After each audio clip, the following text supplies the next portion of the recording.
حضرت زین العابدین رحمہ اللہ کے بارے میں آتا ہے، یہ حضرت حسین رضی اللہ تعالیٰ عنہ کے بیٹے ہیں۔ حسین حضرت زین العابدین، علی ان کا نام، علی بن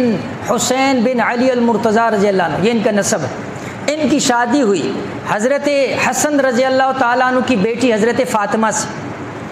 یہ بھی ان کے بارے میں بھی آتا ہے کہ بہت زیادہ اپنے ماں کے جو ہے فرما بردار تھے، لیکن دیکھنے والوں نے ان کے اندر ایک عادت دیکھی تھی۔ کسی نے ان سے سوال کیا کہ آپ اپنی والدہ کے ساتھ اکٹھا بیٹھ کر کھانا نہیں کھاتے، اپنی ماں کے ساتھ اکٹھا کھانا نہیں کھاتے، اس کی کیا وجہ ہے؟ تو حضرت زین العابدین رحمہ اللہ نے بڑی عجیب بات فرمایا میں اپنی ماں کے ساتھ اکٹھا بیٹھ کر کھانا اس وجہ سے نہیں کھاتا کہ کہیں اس برتن کے اندر جس میں کھانا پڑا ہوا ہے میری ماں کی نظر جس چیز کے اوپر پڑ جائے، کہیں ماں کا ہاتھ پڑنے سے پہلے میں اس چیز کو نہ اٹھا لوں۔ میری ماں کی نظر اس برتن میں جس چیز کو اٹھانا چاہتی ہے